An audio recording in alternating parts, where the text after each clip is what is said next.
The Four Agreements by Don Miguel Ruiz.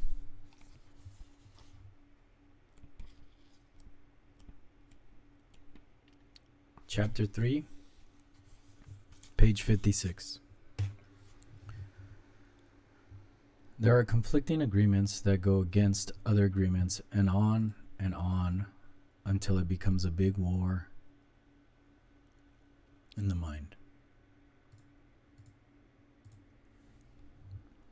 The mitote is the reason humans hardly know what they want, how they want it, or when they want it.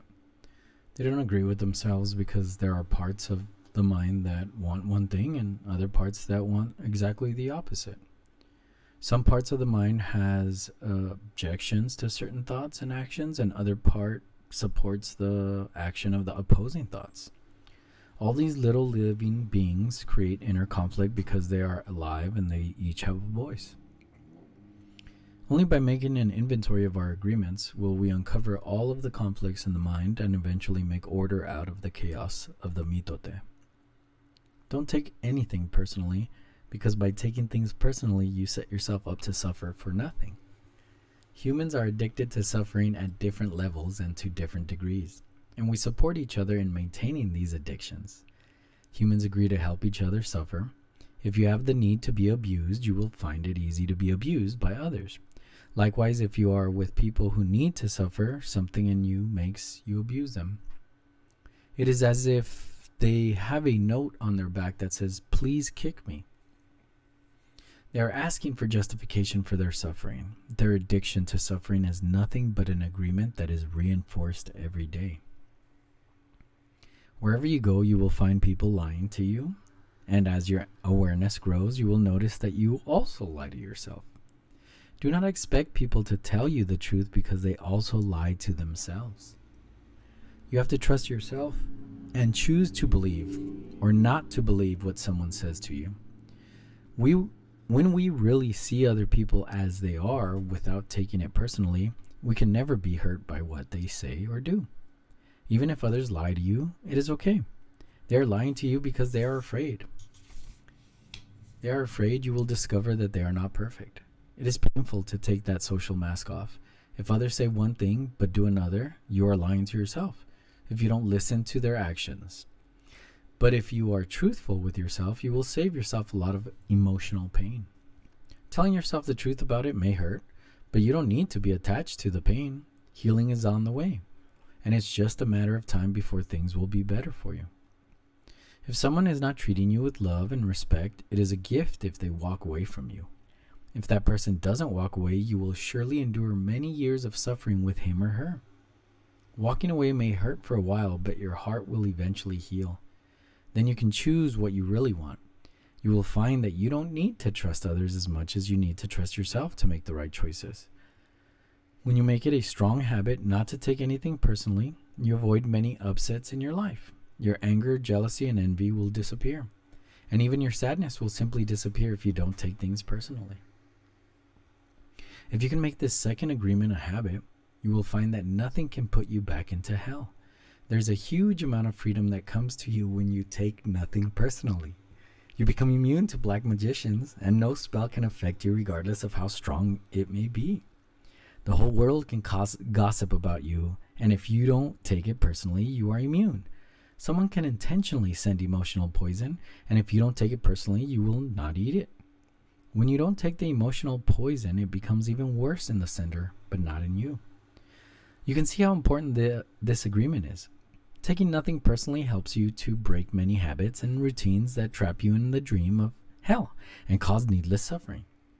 Just by practicing the second agreement, you begin to break dozens of teeny tiny agreements that cause you to suffer. And if you practice the first two agreements, you will break 75% of the teeny tiny agreements that keep you trapped in hell. Write this agreement on paper and put it on your refrigerator to remind you all the time. Don't take anything personally. As you make a habit of not taking anything personally, you won't need to place your trust in what others do or say. You will only need to trust yourself to make responsible choices. You are never responsible for the actions of others. You are only responsible for you. When you truly understand this and refuse to take things personally, you can hardly be hurt by the careless comments or action of others. If you keep this agreement, you can travel around the world with your heart completely open and no one can hurt you. You can say, I love you, without fear of being ridiculed or rejected. You can ask for what you need. You can say yes, or you can say no. Whatever you choose, without guilt or self-judgment, you can choose to follow your heart, always. Then you can be in the middle of hell and still experience inner peace and happiness. You can stay in your state of bliss and hell will not affect you at all.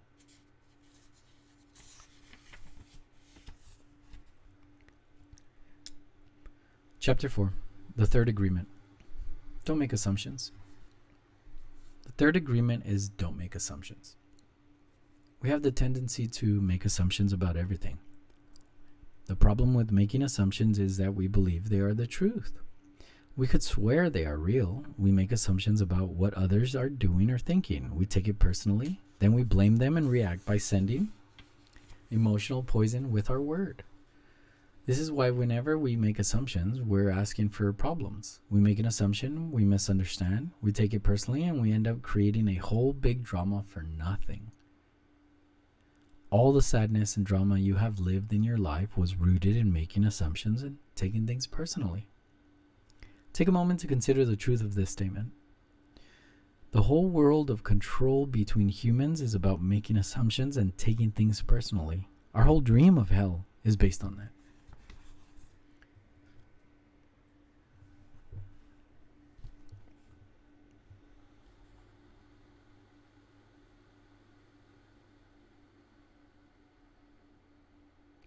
We create a lot of emotional poison just by making assumptions and taking it personally.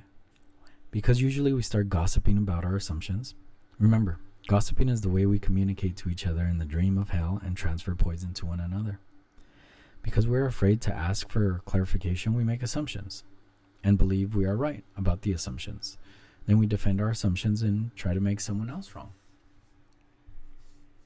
It is always better to ask questions than to make an assumption, because assumptions set us up for suffering. The big mitote in the human mind creates a lot of chaos, which causes us to misinterpret everything and misunderstand everything. We only see what we want to see and hear what we want to hear. We don't perceive things the way they are.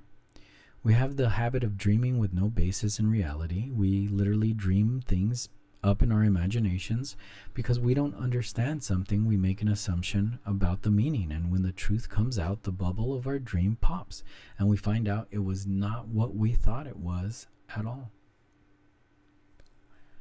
An example: you're walking in the mall and you see a person you like. That person turns to you and smiles and then walks away. You can make a lot of assumptions just because of this one experience.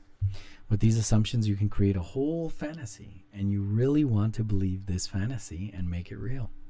A whole dream begins to form just from your assumptions, and you can believe, oh, this person really likes me. In your mind, a whole relationship begins from that. Maybe you even get married in this fantasy land, but the fantasy is in your mind, in your personal dream. Making assumptions in our relationships is really asking for problems. Often we make the assumption that our partners know what we think and that we don't have to say what we want. We assume they're going to do what we want because they know us so well.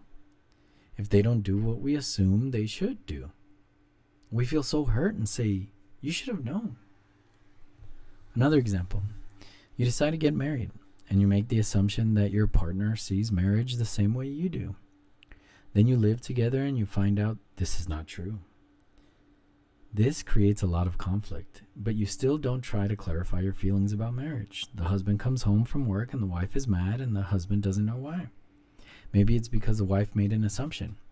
Without telling him what she wants, she makes an assumption that he knows her so well, that he knows what she wants, as if he can read her mind.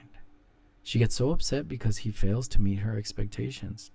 Making assumptions in relationships leads to a lot of fights, a lot of difficulties, a lot of misunderstandings with people we supposedly love. In any kind of relationship, we can make the assumption that others know what we think, and we don't have to say what we want. They're going to do what we want because they know us so well. If they don't do what we want, what we assume they should do, we feel hurt and think, how could you do that? You should know.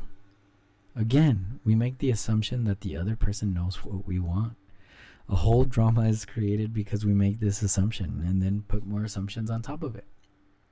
It's very interesting how the human mind works. We have the need to justify everything, to explain and understand everything in order to feel safe.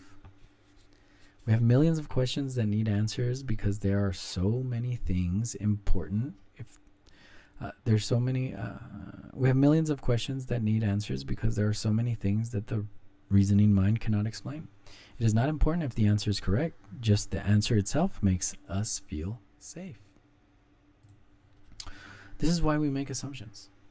If others tell us something, we make assumptions. And if they don't tell us something, we make assumptions to fulfill our need to know and to replace the need to communicate.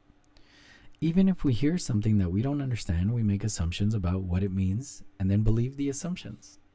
We make all sorts of assumptions because we don't have the courage to ask questions. These assumptions are made so fast and unconsciously most of the time because we have agreements to communicate this way. We have agreed that it is not safe to ask questions. We have agreed that if people love us, they should know what we want or how we feel. When we believe something, we assume we are right about it to the point that we will destroy relationships in order to defend our position.